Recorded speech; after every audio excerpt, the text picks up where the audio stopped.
Kung naglalaro ka ng Seal Emon Cross, malamang napansin mo na tong Shields ranking points. Pero ang tanong, worth it ba talaga siyang i-grind?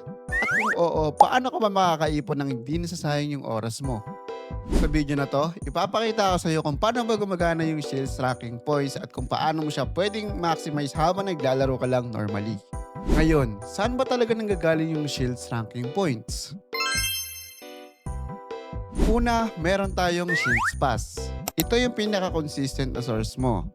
Habang tinatapos mo yung mga objectives dito, tuloy-tuloy yung pasok ng points. Hindi siya yung biglaang taas agad, pero kung araw-araw mo siyang ginagawa, mapapansin mo na lang na umaangat ka na sa ranking. Next is Dungeons. Hindi lang siya pang farm ng items at coins, may ambag din siya sa points mo. Kaya kung ginagawa mo siya daily, bonus na lang talaga yung Shields points na nakukuha mo.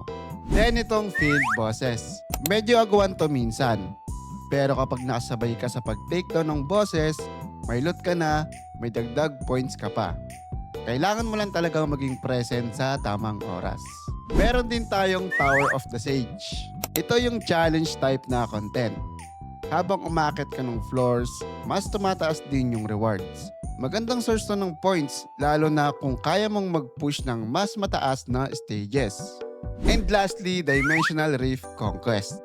Dito, kailangan mong i-defeat yung Dimensional Rift bosses. Medyo mas intense siya kumpara sa iba, pero kapalit nun, solid din yung makukuha mong Shields points. Worth it siyang isama sa routine mo kung kaya. Sa totoo lang, hindi mo kailangan pilitin gawin lahat agad, pero kung kaya, gawin mo. Ang importante, piliin mo yung kaya mong gawin consistently araw-araw kasi sa Shields ranking points, consistency talaga yung labanan. Kung gusto mong gawing mas sulit yung paglalaro mo ng Seal Emon Cross, dito mo siya simulan. At ang kagandahan sa information na to is pwede mo rin siyang gawin sa mga susunod na seasons.